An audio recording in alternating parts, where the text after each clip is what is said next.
There is a popular and romantically held notion that pain can be synthesized into great art, that heartbreak produces poetry, that great novels are better written by candlelight, that revolution and turmoil are rocket fuel for art movements.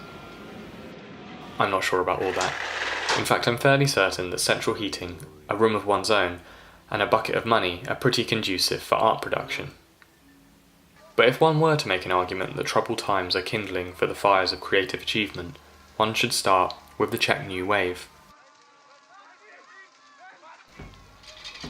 From 1962 to the early 70s, a handful of cinematic treasures were produced in the Czechoslovak Socialist Republic by young filmmakers who had seen war, Nazi occupation, and were living the sexual revolution. They were often personal films that resembled reality, with many featuring large casts of non-professional actors in prominent roles, while others embraced the surreal through eccentric, dreamlike visions and experimental editing. They were also defined by the macabre and bawdy Czech sense of humour, even when it came to the serious subjects of war and famine.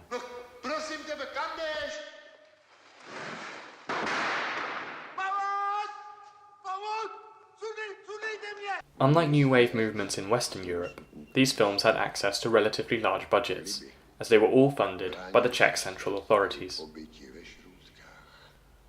But the filmmakers had a habit of biting the hand that fed, hiding their frequent criticisms of the regime with ambiguous narratives, allegory, and period settings.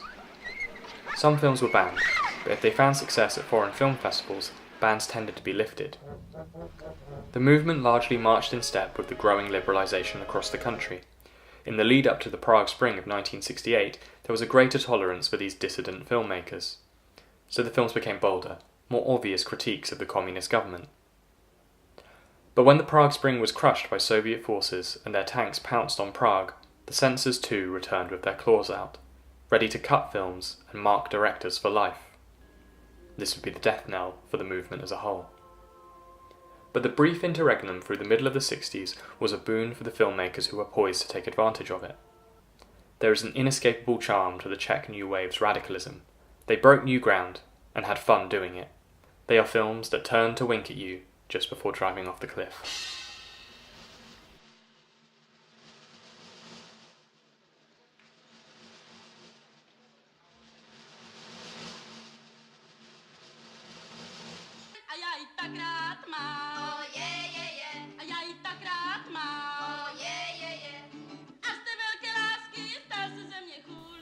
Milos Forman's Loves of a Blonde begins like this. A non-professional actor performing a rock and roll song about teenage desire in front of kitschy wallpaper. This sets the tone for a film that is about young love and freedom awkwardly insisting upon itself against the canvas of old-fashioned family values. Adula is the blonde of the title. She works in a factory town where, due to a failure of central planning, women significantly outnumber men. In an early scene, we watch a room full of state organisers attempt to address this disparity by persuading the army to perform regular military training in an area nearby. Just as in Forman's other New Wave classic, The Fireman's Ball, the best laid plans of central planning committees often go awry. The only soldiers who end up coming to the town are a bunch of middle-aged, already married reservists, who Adula and her friends spend the best part of an evening trying to rebuff. Despite its highly specific time and place, this is a relatable and human portrayal of the fickle nature of young love.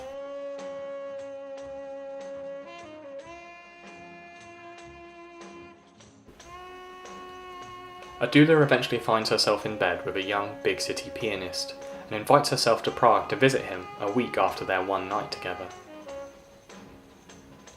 Milos Forman is not self-important enough to treat the sexual freedom of the 60s as sacred. Here it is fumbling, silly, frustrating, and even frightening.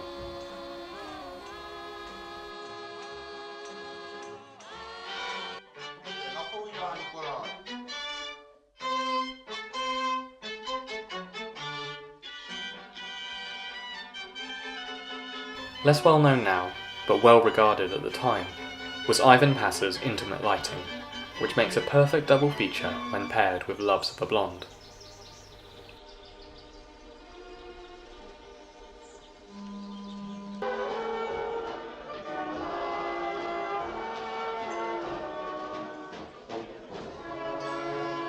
This entry in the Czech New Wave canon is a gentle ode to the pleasures of performing with friends. The photography is simple, but incredibly elegant. There is little to no conflict among the characters. Rather, it is a window into the charming rhythms of life in a village untouched by politics and only lightly prodded by social progress. It is a place where the most valuable thing in the world is a song that can bring listeners to tears.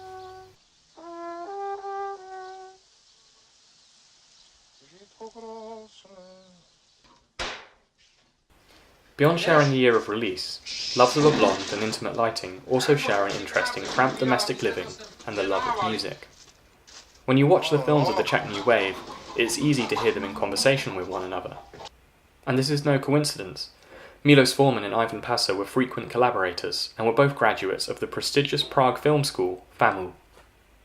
Actually, pretty much all the directors in the New Wave were graduates of FAMU, which is a large part of what makes the movement so cohesive.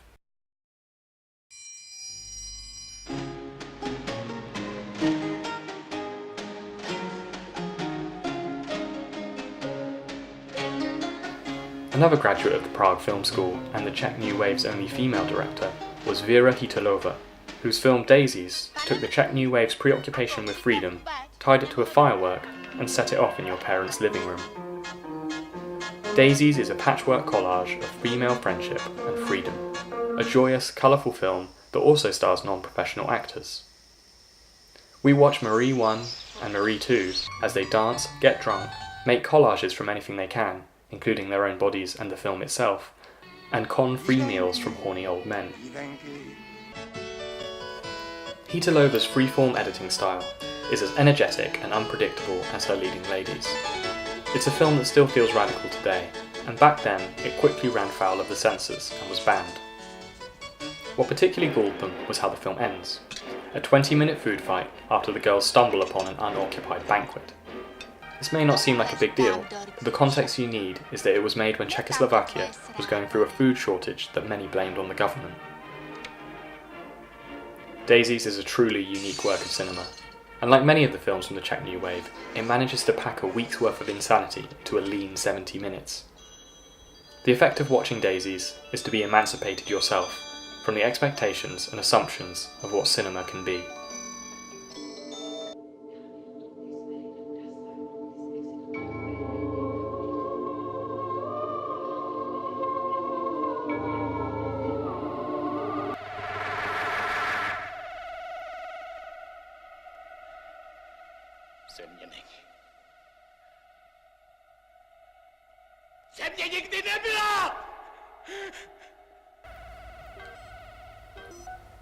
Ikarie XB-1, or The Voyage at the End of the Universe, as it was retitled for international audiences, holds double distinction in the Czech New Wave as the only science fiction film and one of the few filmed in widescreen.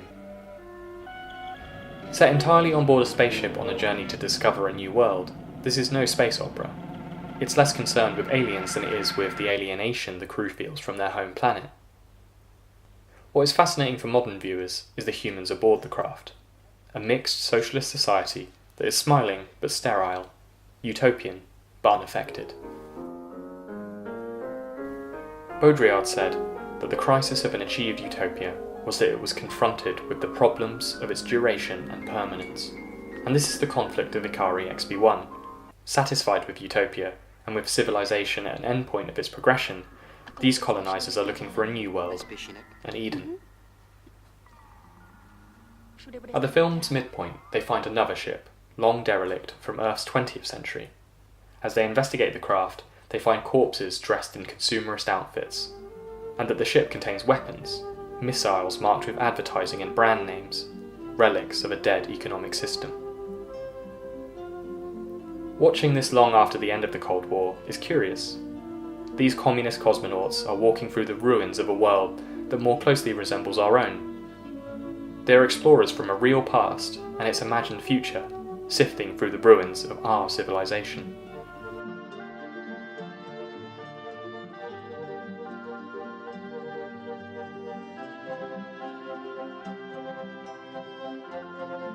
Then there's Valerie and her Week of Wonders, a problematically perverse pagan fairy tale ruled by a nightmare logic. Valerie is an orphan living with her elderly aunt when she experiences her first period, after which a series of strange occurrences plague her idyllic village, and she finds herself sexually hounded by creepy fantasy figures. It is a film about the beginnings of womanhood and predatory male behaviour. It is an impressively composed film, filled to the brim with startling gothic imagery. Sadly, the film is guilty of the very thing it seeks to criticise, as it is marred by an ugly, unethical male gaze. The camera constantly captures the 13-year-old actress in a leering manner. Due to the film's willfully opaque narrative, much of what actually happens in the film is left to the viewer's interpretation, but what is objectively observable is how the director has chosen to shoot its child star. Regrettably, this is one entry in the Czech New Wave canon that should be shut into its gilded coffin and buried back in the 70s.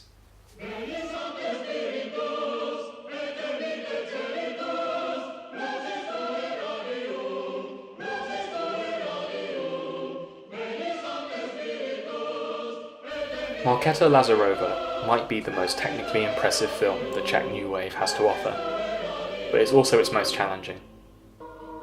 The film is purposely hard to follow. Medieval politics, inter-clan grievances, and subjective fantasy crash into one another. It's like having an epic Russian novel beamed into your eyes over the course of 3 hours, with all the characters and historical detail left intact. Suffice to say, Marketa Lazarová is a dizzying experience.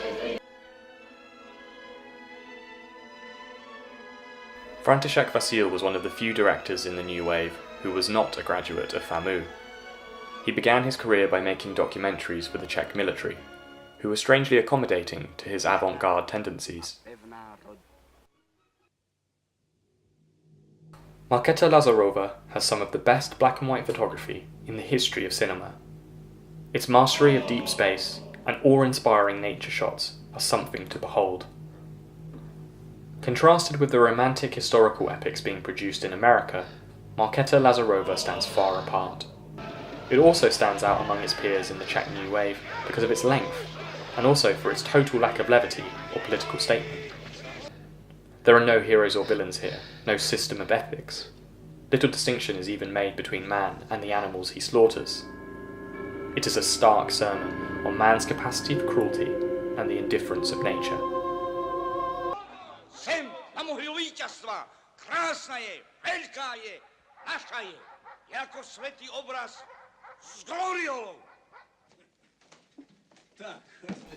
Two Czechoslovakian films won the Academy Award for Best Foreign Film during the 1960s. Both were about ordinary citizens attempting to get on with their own lives during Nazi occupation. The first was 1965's The Shop on Main Street, a heartbreaking film about the Aryanization programs of a small Slovak town. Lauded for the performance of veteran Polish stage actor Ida Kaminska, who plays a Jewish widow, oblivious to history, who loses ownership of her meagre sewing shop under fascist rule. Ida Kaminska was so well regarded in Poland that the Jewish theatre in Warsaw is named after her, and this film is ample evidence for her national acclaim.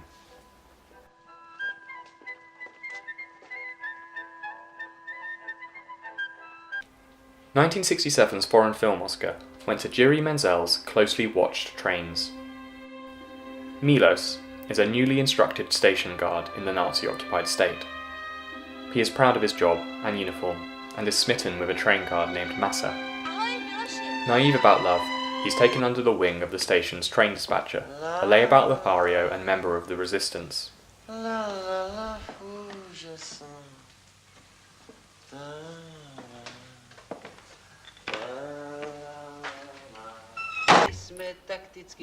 When the German occupying force arrives at the station to update the guards on the progress of the war, they glamorise their withdrawals as tactical victories. But the guards' attentions are decidedly elsewhere. For the most part, the war functions simply as a backdrop to Milos' coming-of-age story, and this is a radical comment in and of itself. During occupation, indifference becomes a form of rebellion. The country may be occupied by a foreign force, but the Czechs' bawdy joie de vivre cannot be suppressed. The Germans can occupy the land, but they cannot occupy the characters' minds or their bodies. When the war does finally arrive at the station, it's treated with a jolly curiosity. Acts of resistance against the Nazi regime are enacted, but they're done with an air of automation. They are necessary acts, yes, but they do not make a life.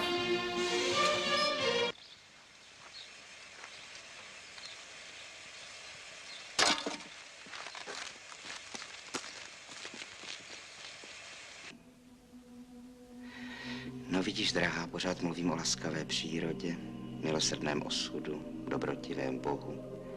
Vážíme a soudíme jiné, vytýkáme jim to a ono, ale jací jsme sami. The Cremator is a dark examination of the evil that allowed the Holocaust to occur. Directed and co-written by Holocaust survivor Ikarie Herz. But it is also a coal black comedy, filled with absurd gothic humour and a face that is sure to haunt your dreams. When we are introduced to the Cremator of the title, he is a ghoulish but well-intentioned man who loves his family and his job. He believes that through the cremation of bodies he is liberating souls to become reincarnated, a belief he has acquired through a book on Tibet, which he treats as his own personal Bible. But he is also deeply impressionable, so when the fascists begin to gain a foothold, he follows them in goose step, somehow amalgamating his faith in Buddhism with the tenets of National Socialism. The carnivalesque cinematography and the haunting choral score absorb you into this darkly comic world. For fans of horror comedy, it is the Holy Grail. Although not everyone saw it as such, Hertz said that reactions to the film differed greatly from country to country. No matter how you approach the film, it is a beguiling, hypnotic work that tosses taboos into the furnace along with the dead. The Cremator is like a guided tour of a medieval torture chamber, in the company of a tour guide whose enthusiasm is disturbing but somehow infectious.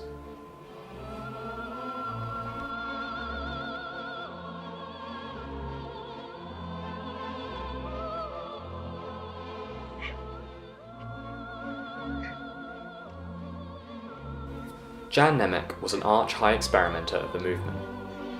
He's probably best known for his surreal satire, A Report on the Party and the Guests.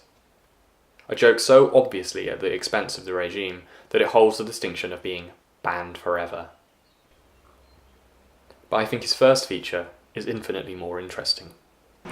Diamonds of the Night is a lean, 68-minute wonder. It begins with a breathless handheld tracking shot as two boys escape from a train bound for a concentration camp. Despite being dissimilar in nearly every other way, Diamonds and Daisies both treat the edit as an opportunity for subjective collage. Jarring and repeated cuts designed to unseat the viewer and wake them from their complacency, mimicking not how we see the world with our eyes, but with our minds. Pojď blíž ke mně. For the Czech New Wave, the Second World War was not the grand patriotic achievement that it was in Russia. Nor was it the heroic defeat of evil that it is proclaimed as in Western cinema. It was an occupation and a genocide, a bitter fight for survival, where opportunists reigned and for a time, evil flourished. The Czech New Wave is the cinema of rebellion. It is the cinema of oppositions, of war versus love, the establishment versus the insurgents, the old versus the young, and the sensible versus the absurd.